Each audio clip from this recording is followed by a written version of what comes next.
What is up, guys? Welcome to the ThinkComputers Weekly Tech Podcast. This is episode 469, and our podcast this week is brought to you by Amazon. If you go to thinkcomputers.org/Amazon and happen to purchase something that helps us out and keeps the podcast going on. With me, of course, is my co-host, Ryan. What's going on? I forgot to change something. I was on another podcast earlier this week, and I was on as my comic account, and I didn't realize it. So I say collecting casually there. So well, if you guys are into comics, Ryan has some really interesting comic videos. Yeah. If you search collecting casually on YouTube, you'll find his videos, and they are entertaining. I was actually surprised. I'm not into comics, but it's Ryan. Like the one I really liked is like, Ryan, you bought an entire storage unit. Yep. Storage Wars, and you like, yeah, exactly. Yeah, kind of like, it was actually really interesting because, again, like, and he went through, and you made money on the storage unit because of the comics that were in there, right? Correct. Yep. Yeah. So, yeah, just really like cool. That. So check it out. Whatever. Collecting casually on the YouTubes. So definitely. Yeah. But I also feel a little naked. I'm trying the podcast without headphones on tonight, so. Watch, we get like a ton of, like, it works good now, but they will get. Yeah, they're like, oh, there's just such an audio loop. What the hell? That'd be funny. And then I noticed like our screen shows there's like new comments are going to appear. Yeah, so I just turned this on. So I don't think the viewer can see that. Oh, okay, I gotcha. So it's but like the viewer can see it if there is a comment. So if you guys are in the live chat, post something there, and then maybe you'll be able to see. Actually, I think I can just type that. I guess I can. Yeah, so it shows up. That's pretty cool. Yeah. Well, but okay, what does it look like? Oh no, it does show because I have the stream on YouTube as well. I can see the box. The box. And before any chat was in there, it said new comments will show up here. So. Oh, interesting. And I can change the size of the box. Can you see the size change when I do that in the stream? Yeah. Interesting. Well, we'll leave it there. Don't do that one. Yeah, I think the most narrow one like adds a gradient on my camera. Yeah, but I wish you could just take the gradient off, and just have it floating there. But yeah, but then the white would blend in with the background. Whatever. Yeah. Anyways, we're new choice. Well, yeah, I saw they added it. I was like, oh, that's cool, because a lot of times I actually miss the live chat, so I was like, oh, I'll put it on there, then I'll be able to see it better on the screen. It's maybe a little scary depending on what people type, but yeah, and well, I guess you could remove, like, let me see if I can actually delete comment. Does it actually take it out? Yeah, it takes it out. Yeah, so I mean, not horrible, but yeah, I mean, it could be bad depending on whoever decides to comment in the live stream. But if you guys are in the live stream, say what's up. It will show up on the screen, at least until we turn that setting off. But yeah, lots to talk about this week. A lot of cool stuff going on. I just got done today unboxing and taking photos of like so many products to review. So I just like have some cool stuff here, and like we have some cool reviews coming up, just like a lot. And all the reviews this week were really cool products as well. So there's just like so much tech going on. We're like a couple days before November, so into that holiday season, a ton of products are being announced. So there's just a ton going on. So we do have our full show notes page here, guys. If you did want to go ahead and follow along, it's all right here. Everything that we're going to be talking about, so we can reference it, or if you want to reference it back later, you can definitely go ahead and do that. But let's just jump right in, because I feel like this might be a long podcast depending on how detailed. We went long last week too. So yeah, how detailed we go into each product. I'm definitely going to go into at least some detail on this, because this is mine's pretty quick. Yeah, yours is easy. But yeah. Ryan does have a tendency to talk for a while. I don't. So, but in any case, this motherboard is probably my favorite X870 motherboard, or X870E motherboard that I've reviewed. And I haven't reviewed a ton, but this one, it has all the connections. It has everything. It has all the slots. It like, there's not something that you would really, well, there's one thing which we'll talk about that's not on this board, but beyond that, like, it has everything. It's designed correctly. Like, it's just an awesome board. So this is the ASUS ROG STRIX X870E-E gaming Wi-Fi, and you can see it right here. I mean, it is a beast of a board, but it is still ATX, so it's not like XL ATX or EATX to fit everything in. It is, going to be your just standard ATX here.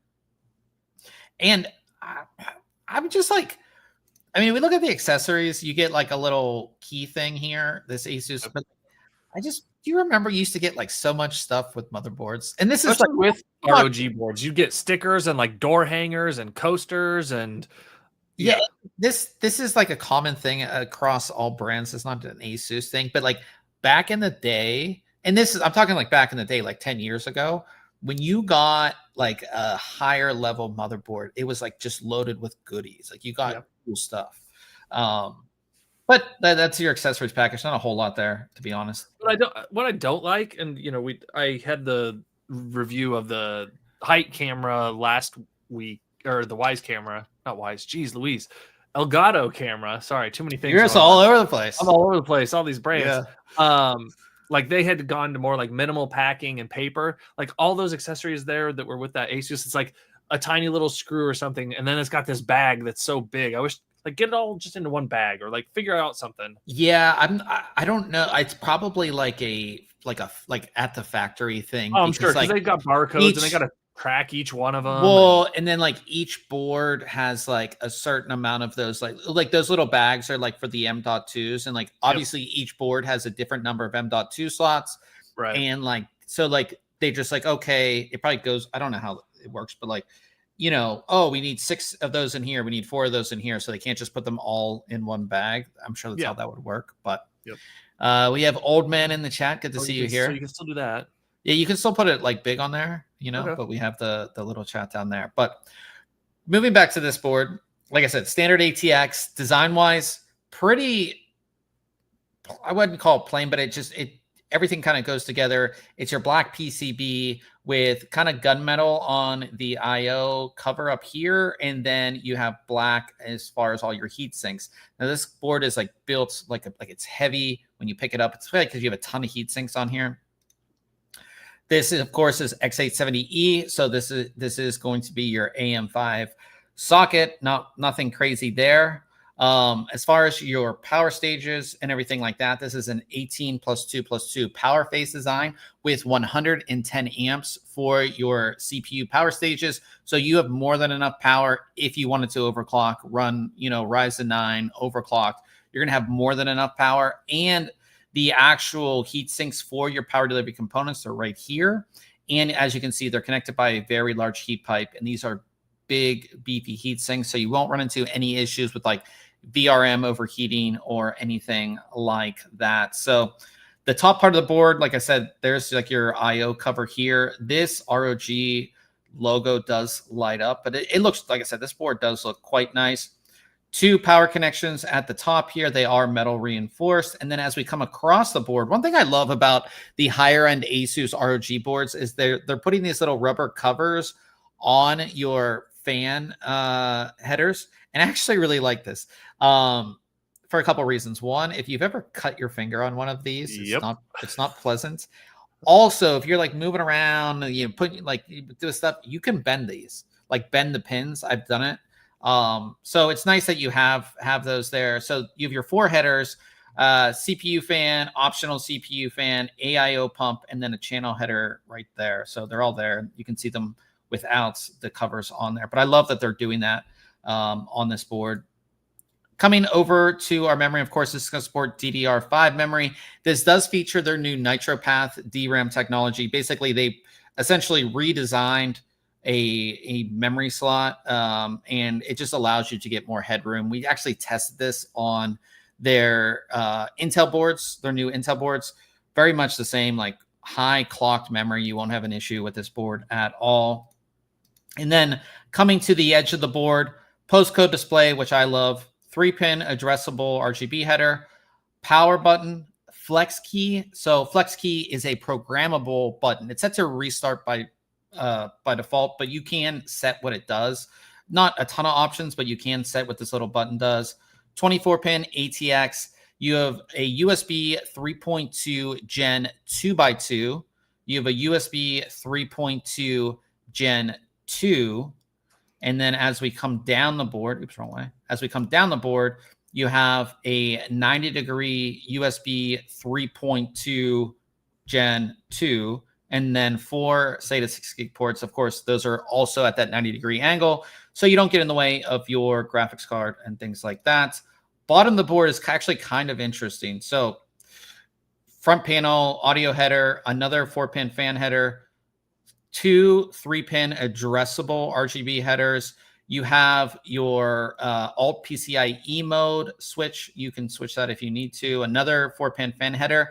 And then we have 3 USB 2.0 headers. And I've been reviewing boards for like a while, like a long time. And I haven't seen, especially in this like modern age of USB 3.2 Gen 2, it's very odd to see 3 USB USB 2 headers, but they put them there.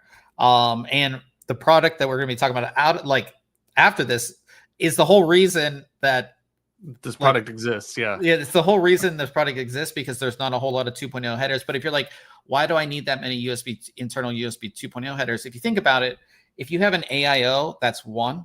If you have any type of RGB controller, that's 2. And then you're out of internal USB. If you want to add something else, your front port USB, if they're 2.0 for some reason, or like any of, like, so many devices still use 2.0 for their header, whatever it may be. Little accessories, screens, things like that. So you're out of luck, but you have 3 here, which is actually really, really cool. And then you have 2 more fan headers. So a bunch of fan headers and your front panel connections there. Bottom of the board is essentially all heat sinks, but there's 1, 2, 3, 4 total heat sinks. These 3 are going to cover your Gen 5 drives. So there's 3 Gen 5 M.2 drives on here, and they're all here. And all of these heat sinks are like thicker. They're thicker heat sinks. They're not smaller like this one down here. And then you can see them all right there. This one has a heat pipe in it. This one's thick. This one's also thick.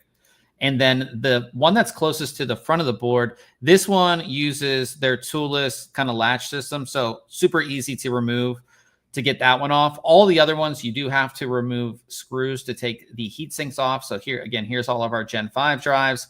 All the drives, including the Gen 4s that I'll talk about, they all have a toolless locking system. So all of your M.2 drives, no little screws or anything like that. You just lock them in. Super easy to go ahead and do that.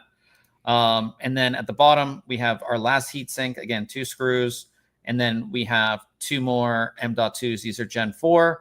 So total of 5 M.2 slots, 3 of which are Gen 5, which is awesome. Dang, yeah. Of course, our expansion slot, we have PCI Express 5.0 X16 slot, and then a PCI Express 4.0 X16 slot. And it's an X16 slot, but it's X4 electrical. So again, you probably won't use it. And then coming to the rear IO, how many USB ports we got back here, Ryan? A lot. Well, I think there's 13. 1, 2, 3, 4. Yeah. 5, 6. Yeah, 13. 13 total USB ports back here. There's no USB 2.0s back here at all.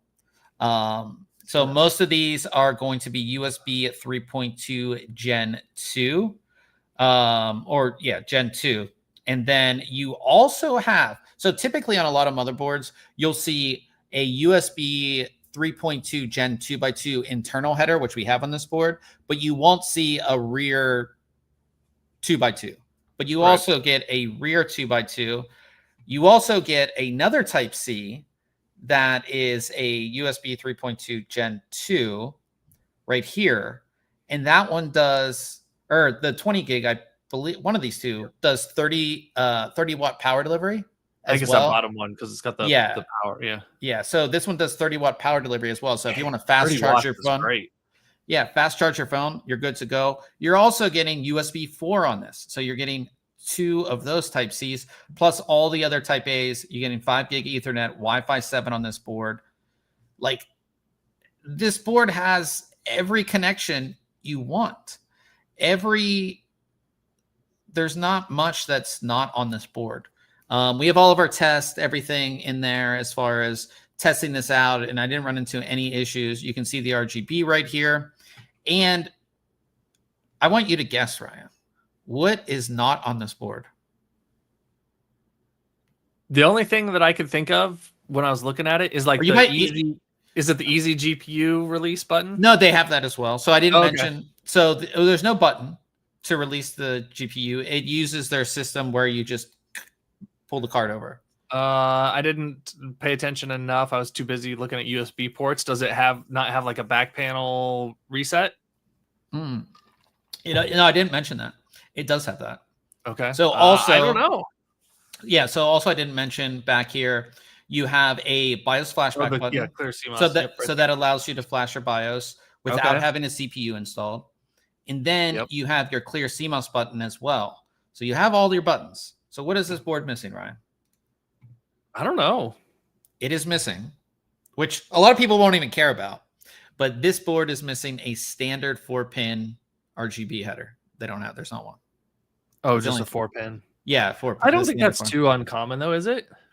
Not really, I mean, especially on modern now boards. Just have a 3-pin, and so there's three 3-pin addressable RGB headers here, but there's not a standard 4-pin. I mean, everything's ARGB. Like everything you're gonna buy for the most part is ARGB, not standard RGB. You know, and I'm not gonna take any points off for that. I'm just saying that's the only thing that I could think of that's not on the board. It's not on the yeah. But it's such an excellent board. I mean, has everything.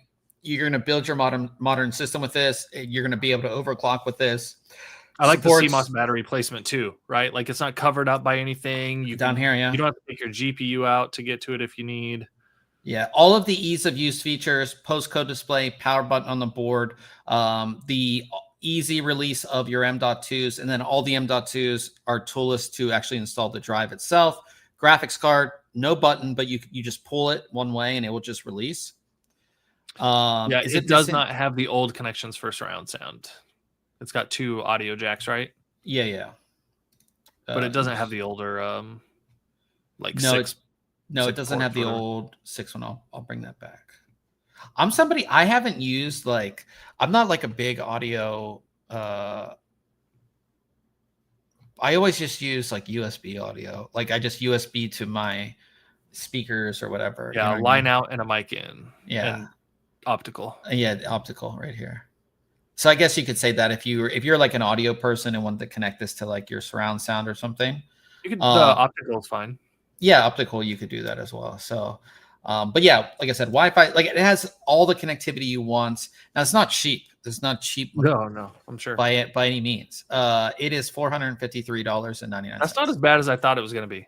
Well, no, because we're at ROG STRIX. We're not at so it goes ROG STRIX and then ROG Crosshair would be your highest on the AMD side. So it sits a little bit below that, but I mean you're getting everything here. Like there's really not much for I would say 90% of users that you're not going to miss on this board. So I love this board. I gave it a 9 out of 10.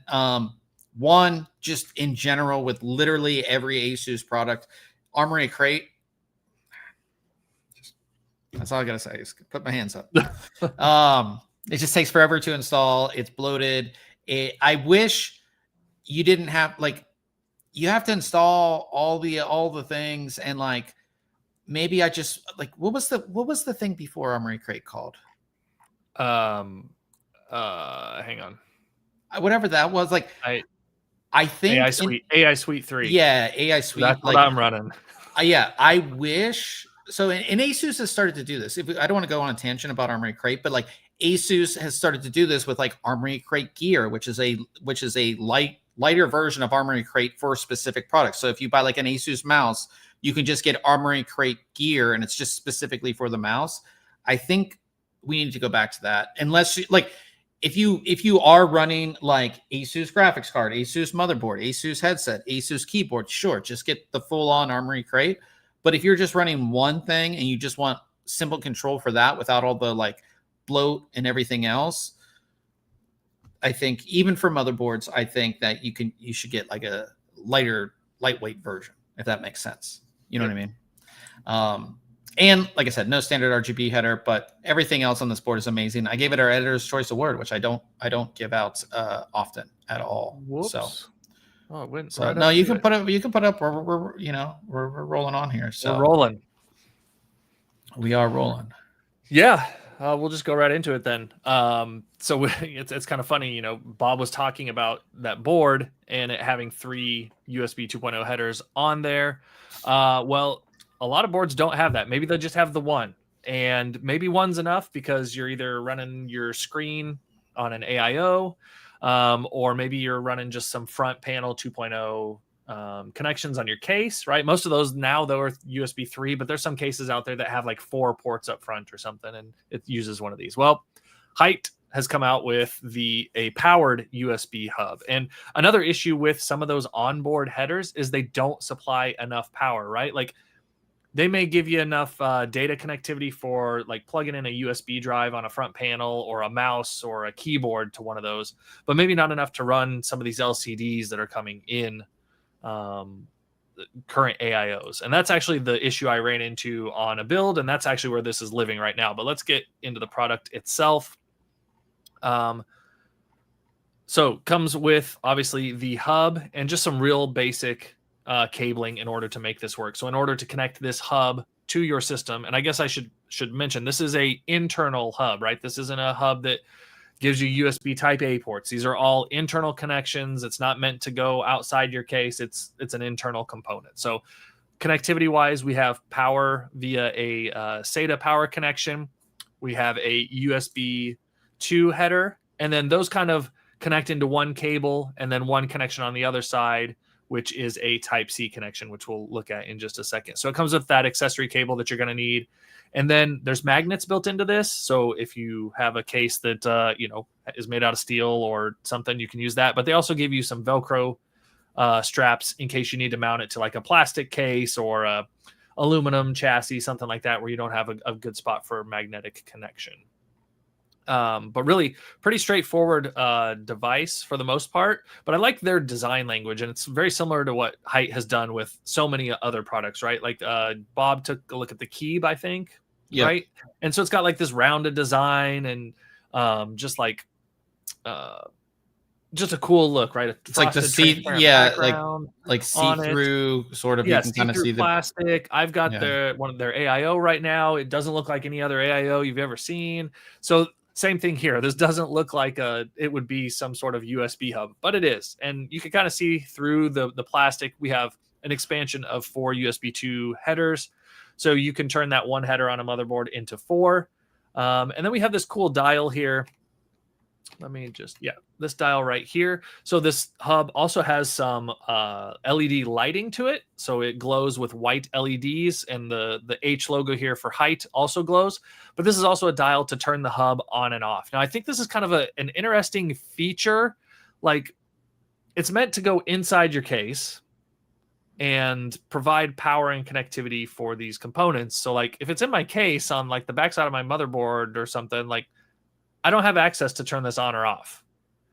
So I don't know. It's kind of an interesting. Here's only the one use case I see for these lights is like, say it's nighttime, you don't have a whole lot of light, you take that back panel off, and you're like trying to do stuff in there, and then like it's illuminating, right? Yeah, like I could, but again, if you're working on your PC, it's probably off too. Right. Now that I'm thinking about it. So it's interesting. It's neat. I mean, it looks cool, and we'll show that in a second.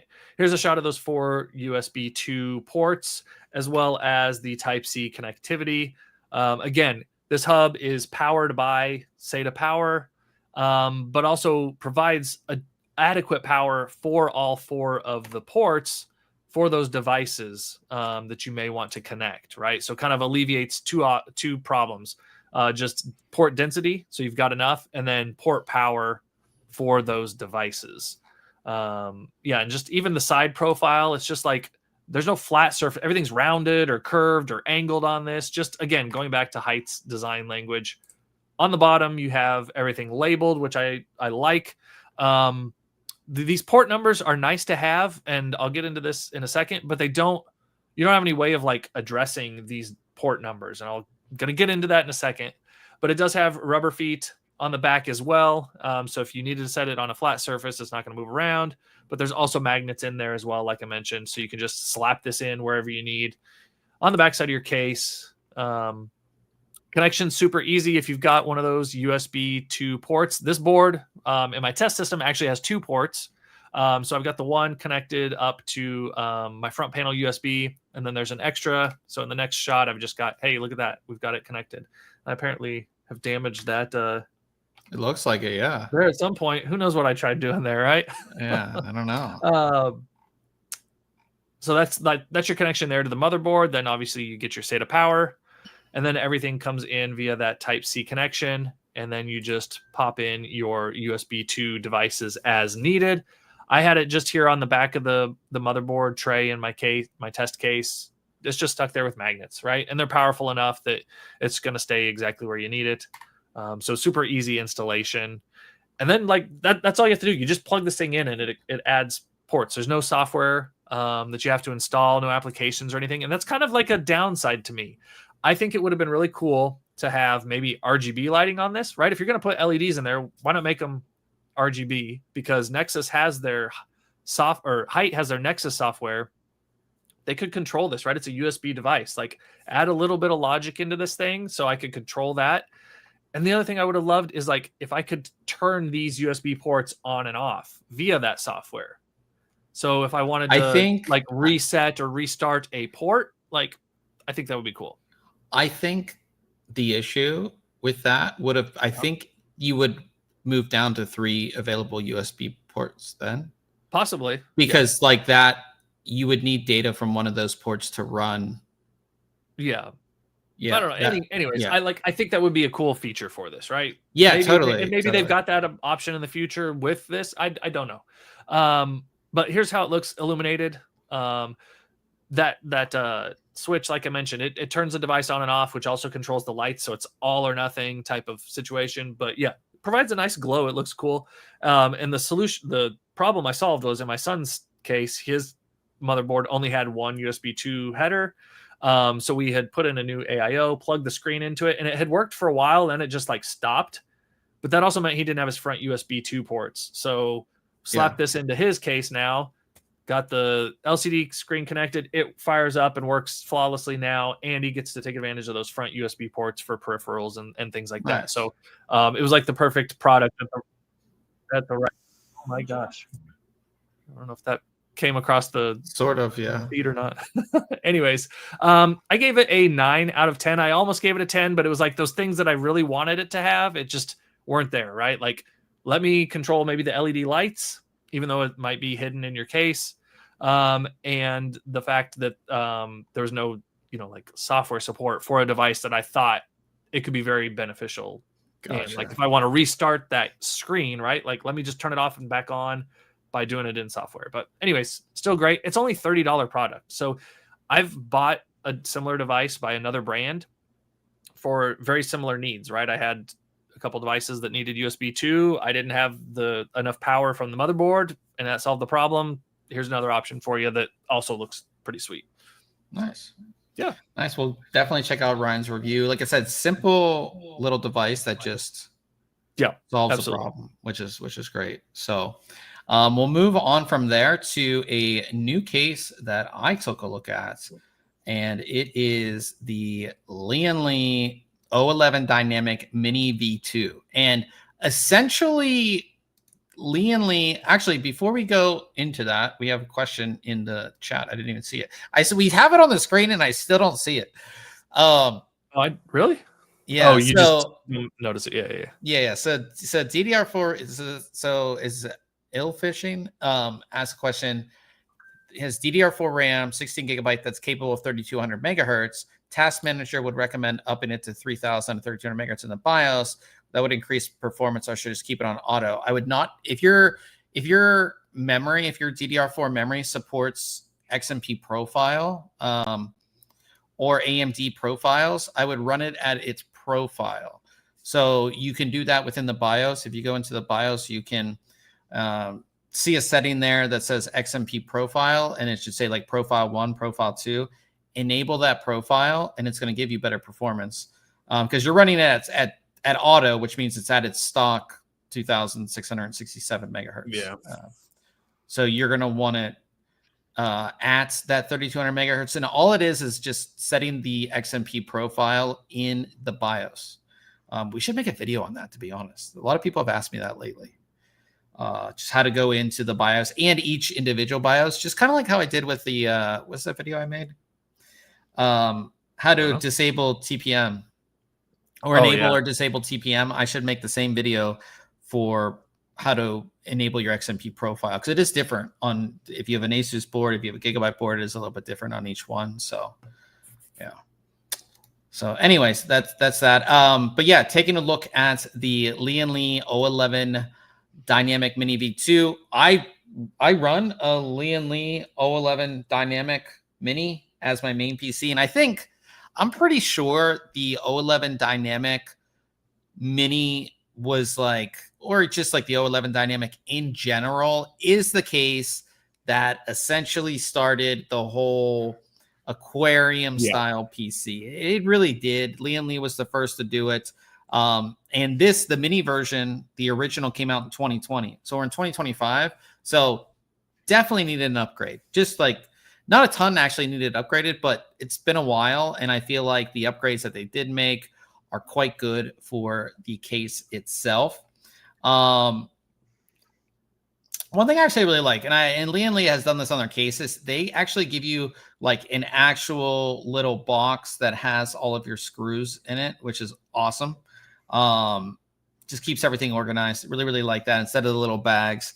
They also include in this case a vertical GPU mount. You'll have to buy the riser, but you can install a graphics card vertically in this if you really want to. So really like that about this case.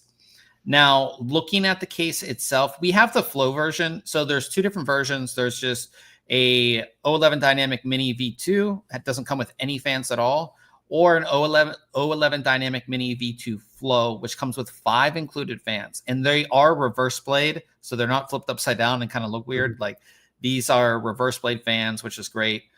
So the airflow is going to be going the proper way, and you'll be able to see the Lian logos there. And there's a black version of the case or a white version of the case. As you can see, I have the white version of the case. Comes with all white fans. And this is, again, going to be very similar to the original. They have made the case just slightly bigger. The biggest change you're going to see is the actual height of the case. It's a little bit bigger. So the original was 380 millimeters tall. This is 391.95 millimeters tall. So it's just like slightly bigger. And that's to really accommodate AIOs in the top. When I actually did my original build, because I was using I actually use an eATX, but any ATX or eATX motherboard in the case, you essentially couldn't install a 360 millimeter AIO, because if you had any aftermarket RAM that was like larger than the stock size, so if you had like RGB RAM or something like that, the AIO would block it. I actually had to get a 3D printed offset bracket. I remember that. For this. So with this, you won't have to worry about that. So you will get full 360 millimeter support, and it won't be weird, or you won't have to, go and buy a third-party bracket to install a 360 millimeter AIO at the top. They've also made the front a little bit different. So on the original, like the front is just like all glass down here. They've kind of made it like this little angle here, and that's where your front ports are going to be. So you have power, Type-C, 2 Type-A's in your combo here. But the cool thing about this is if you don't like it here, you can actually move it up to the top, which I'll show you. So here's the top of the case, and then you can actually, wait a second. Did I not take a picture of that? I guess not. Well, there's a section right here where you can put your IO in, so you can go ahead and do that. The top is ventilated, as you can see, supports 360 millimeter radiators. And you can easily take the top off. Another big change with this case is that the cooling brackets are removable. So you don't have to it was a pain. Let's just say it was a pain to install fans in the original. So you can see the screws here. These pieces come out, so you can remove the cooling brackets, which is really, really nice. There's that picture. That's the picture I was looking for of that thing. And then again, you have pillarless side panel, so full view into your system, as you can see. Another big change with this case is that the original, it was only SFX and SFXL power supplies. This supports full ATX power supplies. And the reason they're able to do that is this mesh section is like bumped out from the case just ever so slightly. So it's a little bit bumped out. And when it gets bumped out like that, it allows for that support. But as you can see, we have a side mount here as well for your side mount cooling. And again, you can see that just slight little bump there out, you know. And then just the back of the case. And the interesting thing about this case is that, like, if you would look at this from the back, it looks like it supports micro ATX, but it does support full size ATX. The issue is there's only 5 expansion slots. And we'll get into that in a second, but just keep that in mind. There's not the normal 7. There's only 5. You have support for 120 millimeter fan in the back, and here's where your power supply is going to be installed. Again, it does look like SFX, but it does support a full-size power supply back there, which again we'll get into. And so we do have the cooling internally, which I'll show you, but they've kind of made this back section sort of like up off the ground, because if you look at the case from the front, if we go back to the front of the case, like it looks like it's just sitting there without any feet. But there's actually feet on it, and it's all from the back side. So, you know, this section right here, that's where your airflow is going to come in because it's angled. And again, we'll get into that when we get inside. But that is, you know, right there. And then there is a filter that pulls out from there, and that goes across the entire length of the bottom of the case. Now, getting inside is very easy. And another thing that's very nice about this case compared to the original is that you can remove the front panel and the side panel and the back panel without having to remove the top of the case. That was the biggest thing about anytime I've had to, like, I keep on going over here because it's sitting here. Right. Anytime I have to do any maintenance on this case, like I have stuff sitting on top of my case. Like I have my thing for my headphones and some other stuff sitting up there. I have to take everything off, take that top panel off to remove the side panels or the front panel. This, you don't have to do that now. So they've made that change. So now you can remove the front panel or the side panel, do your maintenance without having to take the top of the case off. So I really like that. And if we look inside, pretty standard, just all open design here. You can see, again, our 5 included fans. And as we get in here, the fans are at an angle. I believe it's an 11-degree angle to put the best amount of air coming into your system right to your graphics card. That's the whole idea of this. The thing is that it's going to block your bottom PCI Express slot on your motherboard. It's also going to make it very hard to plug in all of your headers and everything on your motherboard. So when you do your installation, you want to be smart and not forget any of that. But those are there, and this is a cooling bracket, a removable cooling bracket as well. It will support those 3 120 millimeter fans or 2 140 millimeter fans will be supported down here as well. And then we have our side mounts here, which again, in our version of the case comes with 2 120 millimeter fans. And they have these like little blockages, like these little covers here on the top and bottom. One, that's going to direct airflow. 2, it's going to make it so when you're looking into the case, it doesn't have these, like I'm looking into, again, big holes. Yeah, I see a big hole there. So it's just, again, those nice little changes. So I really, really like that. Tons of cable routing holes. All of the fans too are daisy chained, and then you just connect them to the motherboard. There is no fan controller with this case. Also, you can see there is a GPU support bracket built into this as well. And you can see those covers right there, which is nice. The GPU support bracket. Like I said, the motherboard tray, tons of cable routing all through here. Everything is quite nice. This part of the motherboard tray can be flipped as well. So if you have if you have an ATX power supply, your cables are going to go through where kind of the rubber grommet is. But if you have something smaller like mini ITX, you don't want those cables rubbing against, even though this is like bended, what's it called? Bended steel here. You want your cables to go against the rubber part. So you can actually flip that. flip that side, flip this this part right here. You can flip it for ITX. So some nice thought. I really like that they did that. So you have that there. Again, tons of cable routing. Old man in the chat asks, is that light blue or is that it's the lighting in my place? It's just, it gives off that sort of like light blue, especially when I'm reviewing white products. On the back side of the case, we have the standard panel, same as the original. 2.5-inch SSDs can go in here. Just simple screw removes it from the case, so you can take it out. Here is that power supply mount, and as you can see, it sits off the back side of the case because that's how you'll have to do your installation. We have 2 hard drive trays, and these are, I don't know the word for these, a little over-engineered. Okay. They sit into the back of the case with thumb screws. They can support a 2.5 or 3.5-inch drive.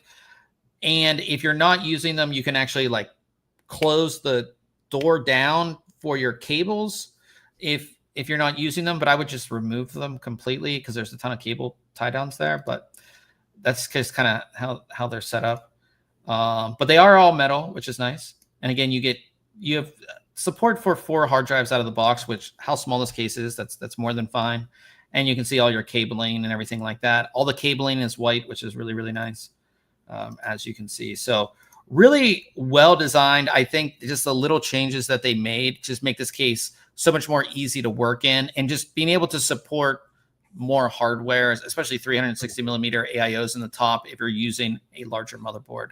So definitely like that. For me, installation, no issues. But again, you just have to plan out your build, just like with any smaller build. And this isn't necessarily smaller, but again, as you can see, like you can't even see the slot, down here. Make sure you do those first, yeah. Yeah, so you want to make sure all of this is connected down here. Hard drive goes in no problem. Graphics card goes in no problem. This does support graphics cards up to 400 millimeters. So all long graphics cards, you won't have any problem there. You will have to route these cables through. They put this big, Ryan, it's like this big. It's a big hole in the bottom of the case that has that's grommeted, and it makes it so easy to route your graphics card power cables. So really like that addition as well, which is nice. And here's the build. Like I said, I removed those cables, power supply in there, no problem, and they have all these tie downs. They have tie downs built in, no issues. Very clean system, as you can see. Just looks great. It's a great little system in there. We have all of our performance and everything like that. No issues with this case. The fans, the fans that they include are actually very, very quiet as well. Definitely like that about them. Temperatures, no issues at all with this. And it's just a nice, I would say they did minimal upgrades to the case, but they just made it better overall. And the best part about this is the price. Dang, what? $89.99. Yeah. Without any fans.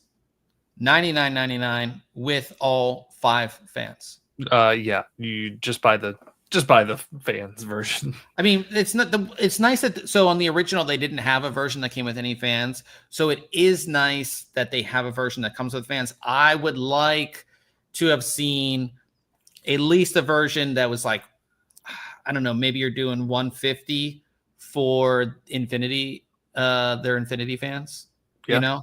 and maybe throw in like a fan. I don't know how you would, but like, cause those are expensive fans, but the price is great on this. So I gave it a 9 out of 10 and a recommended award. I didn't put didn't put the thing in there. I got to add that.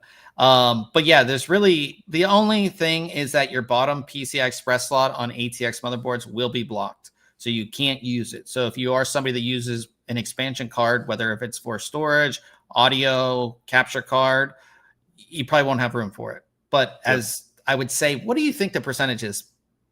80% of PC users aren't using anything except for their top slot. Yeah. So that's the sacrifice you can make. Oh, I didn't mention too, is that this angle, you can actually put it flat if you want to. Okay. So you can put that down flat. It's still, the fans still will block some of that down there, but you can put the fans flat, but then your airflow won't be as optimal as you would like it to be. You know what I mean? So yeah, but yeah, like I said, check out the review. Like one of the better cases I've reviewed lately, and we'll be doing a little project with that case coming up. So definitely stay tuned for that as well. We'll move on to Case Mod Friday, and we have a really cool build this week.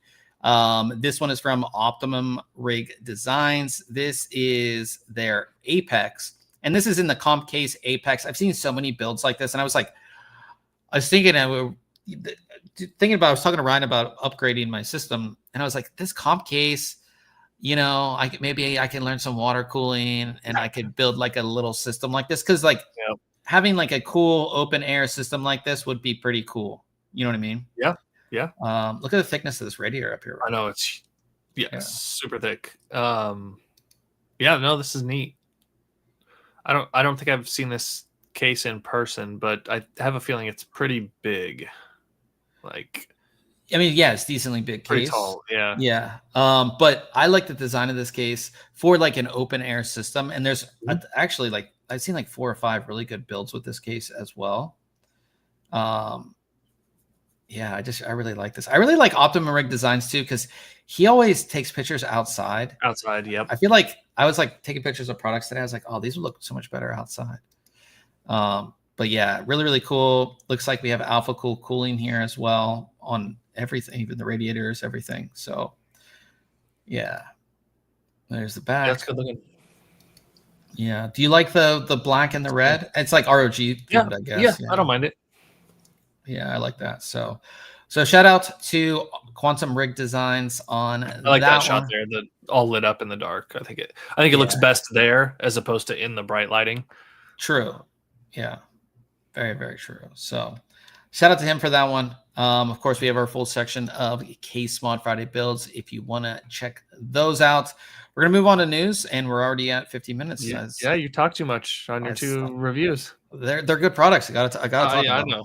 I know. So real quick, NVIDIA is the first company to have a valuation of $5 trillion, which that's crazy. But if we said this like a year ago, we're like, if I'm a betting man, I'm going to put some money into NVIDIA stock, but we told you, so your stock should be looking good. The stock went up, obviously. And the big reason for the stock going up the past couple of days is because GTC 2025 is going on, and NVIDIA did announce their Vera Rubin super chip. It's going to be their new chip for AI. It's going to be in all the data centers. Not much to do with us here, our sad, lonely gamers over here. But the chip is like pretty crazy. It's huge.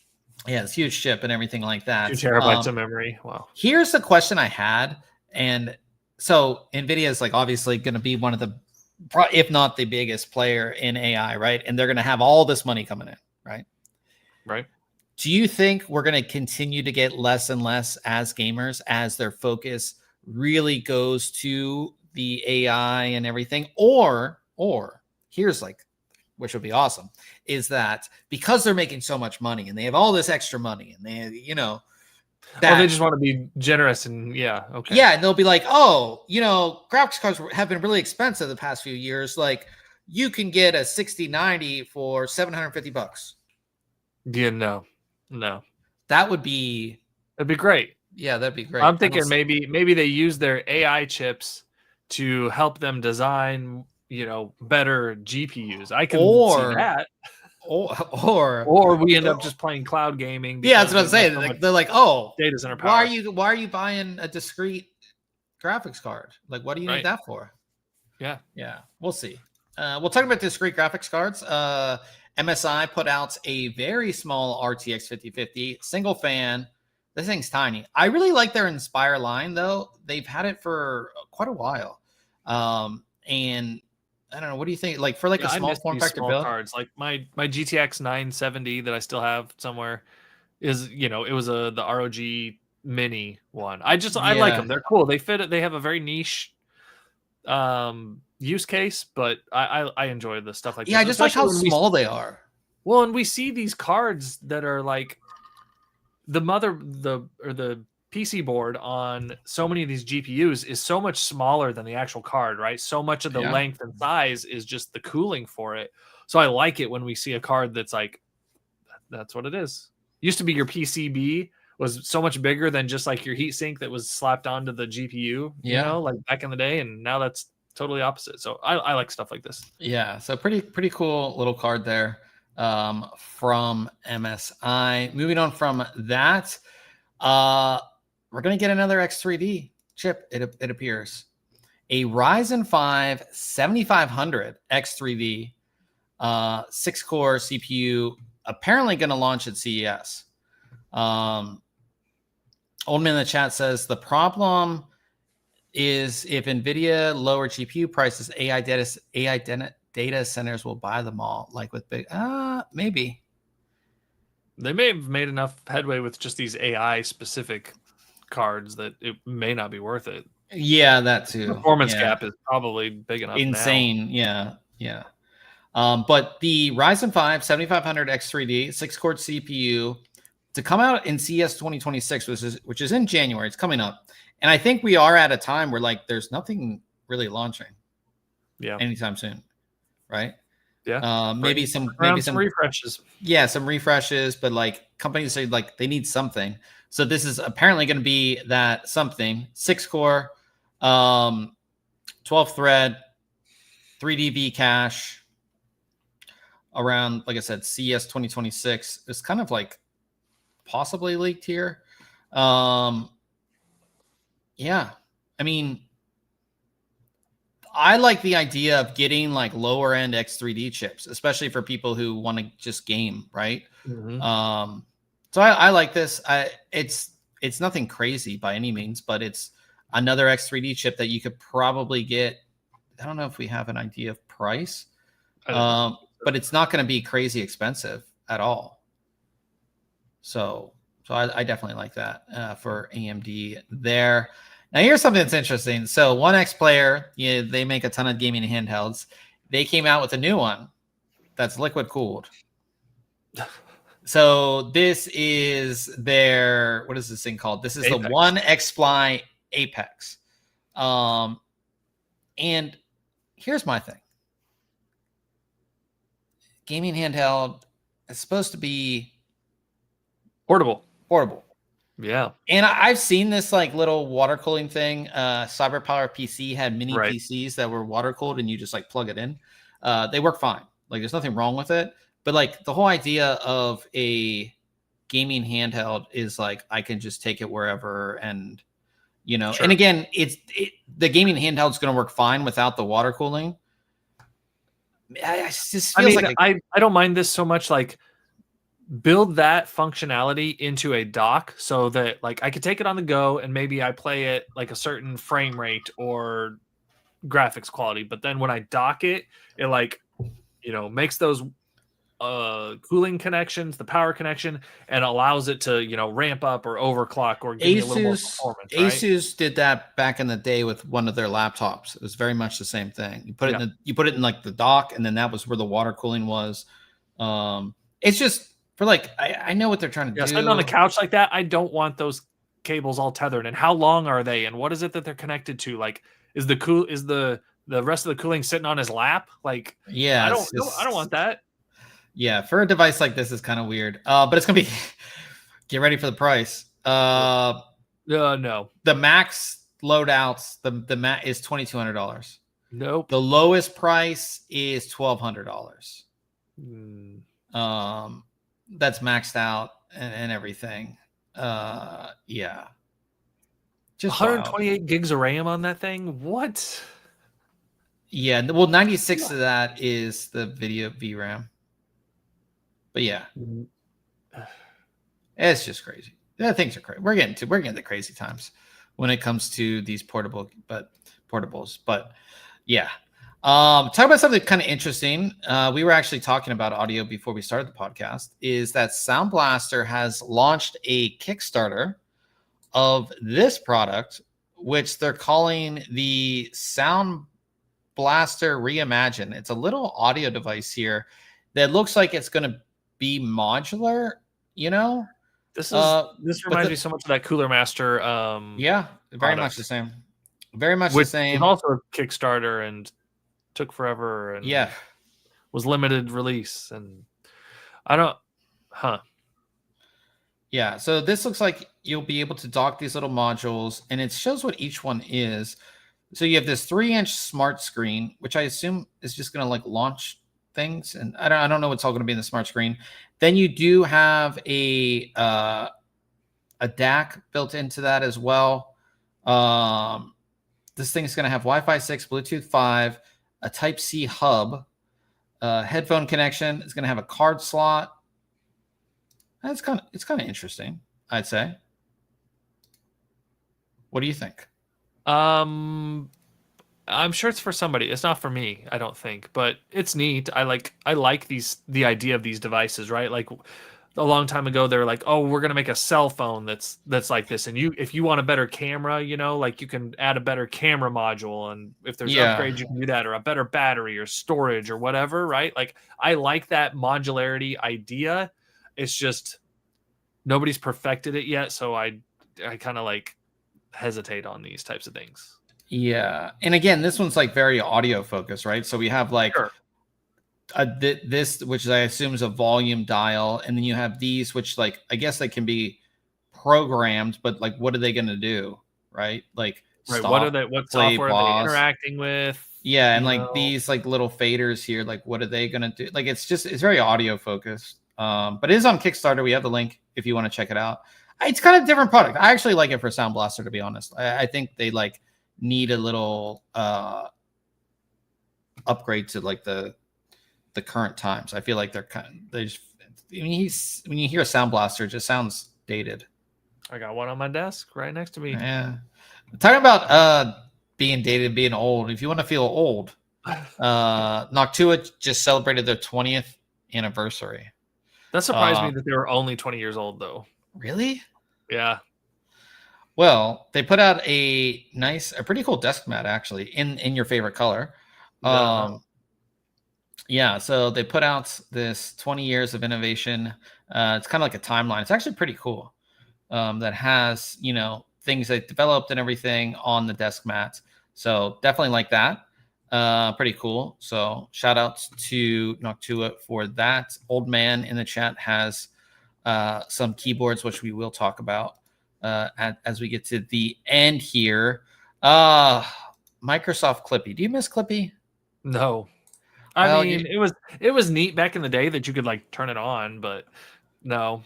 Yeah, well, the iconic Microsoft Clippy has been reinvented into the Copilot Miko or Myco.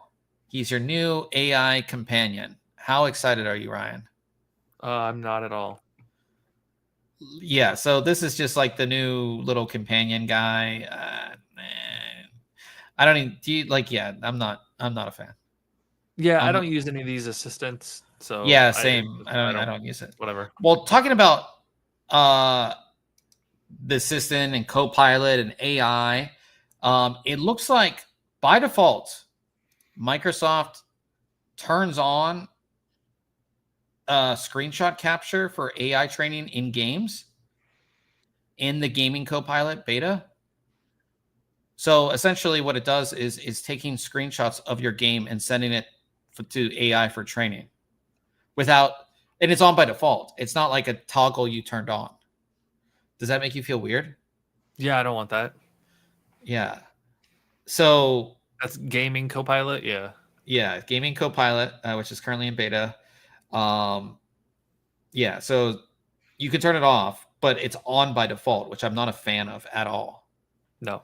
I just don't like that. So Microsoft, they're all just trying to get so much data for their AI platforms. It's kind of crazy. Yep. Now, here's a question for you, Ryan. When you think of Halo, what do you think of? Xbox. Yeah, exactly. Yeah. Xbox, right? The reason I bought an Xbox was like for Halo. For Halo. What if I told you that they're doing a remake of Halo, the original game? They're doing a remake.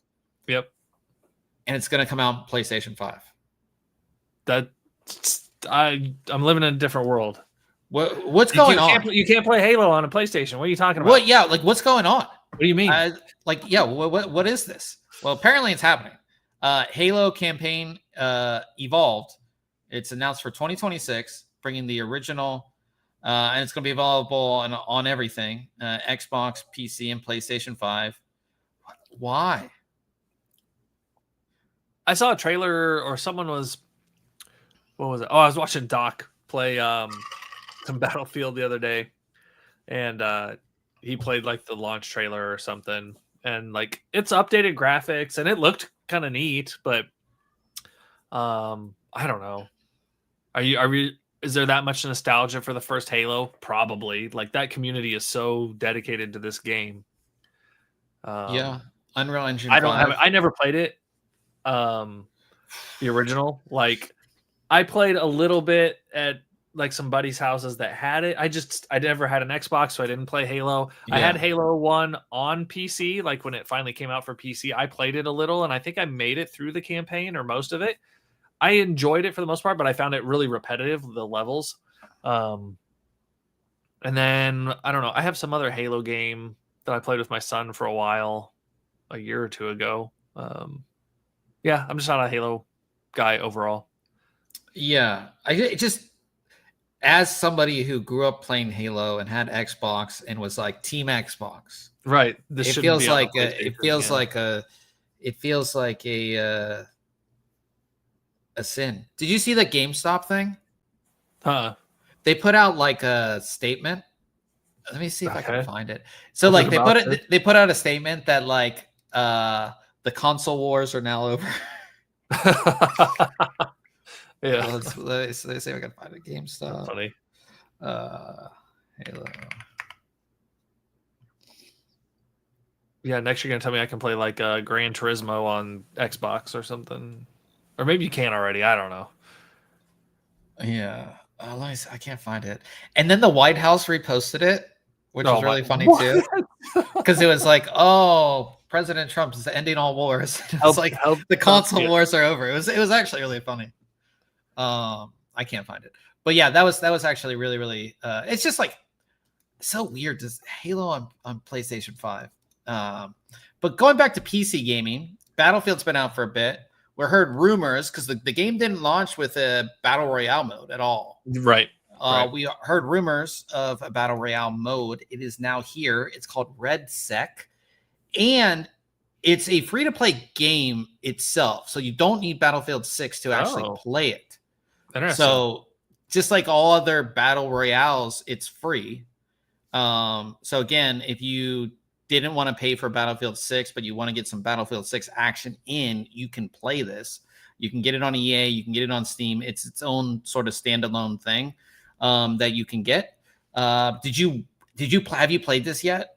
I haven't, but I feel like my purchase of the full game paid for these freeloaders to play Battle Royale. Yeah, but one thing that's nice is like your progression or what all your like settings and upgrades. Separate? It's cross. Oh, okay. So if you have attachments and things, I'm pretty sure it's all cross. And I don't know if we have to download a different version of this or if it's like we go into Battlefield 6 and it's full. Yeah. Nice. So I don't know how that works. But the trailer looked awesome. I watched the trailer. We have the trailer in the article. The trailer looks awesome. Definitely, yeah, we'll be playing this tonight as long as my computer doesn't blow up like it has the past 2 weeks. As we try to play this, so I'm excited to get like Battlefield's fun on its own. Like a lot of what we've been playing is quite fun, but Battle Royale is like a whole different thing. So we'll see how that goes. See if my computer doesn't blow up, which I'm crossing my fingers doesn't blow up. So, but what we have coming up next week, I'm taking a look at a keyboard that like kind of took the internet by storm when it first came out because it's just like very unique and different.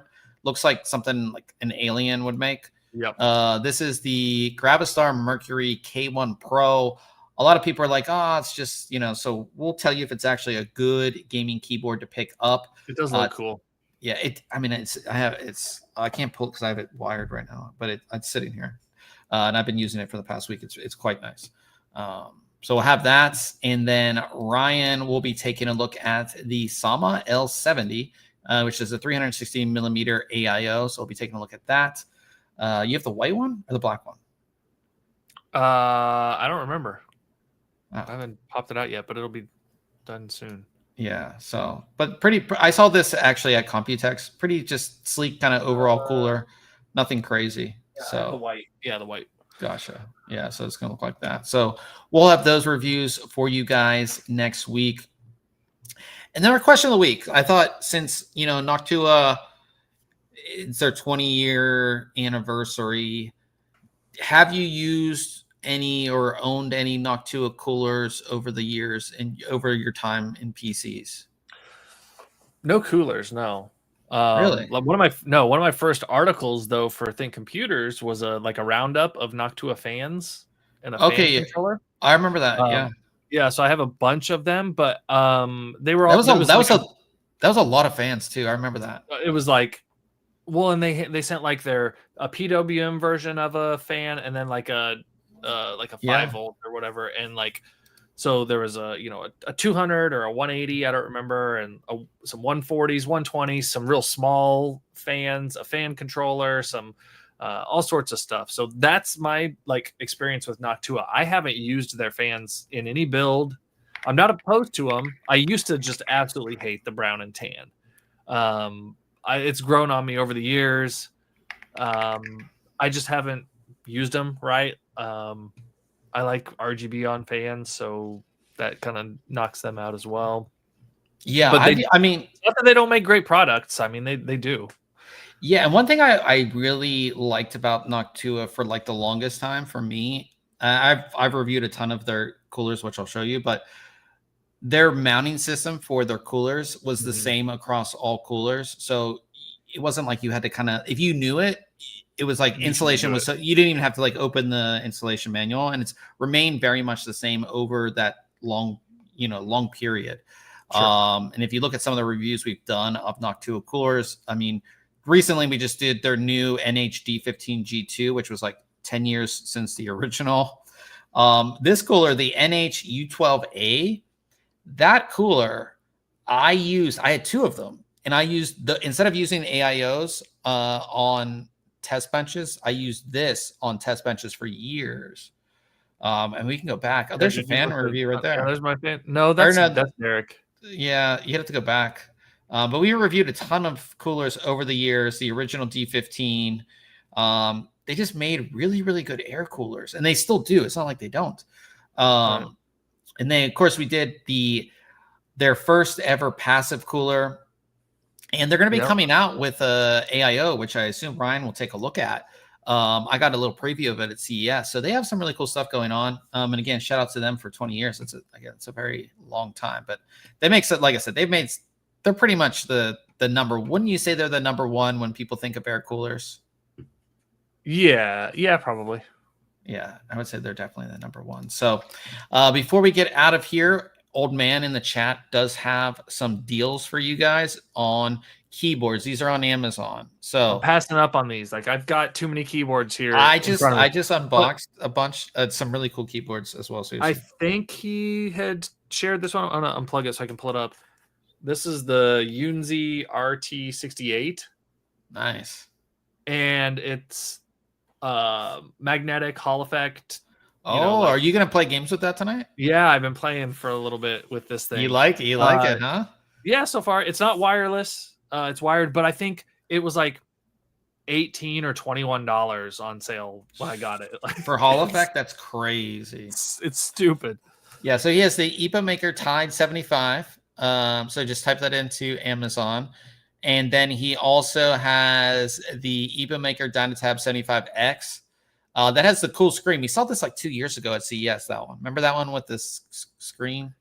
Was it a bit like the big screen on the top? Yeah. So that's that one. And that's $29 right now. I know. I'm just I'm not even looking at these. I don't need any more. They're piling up.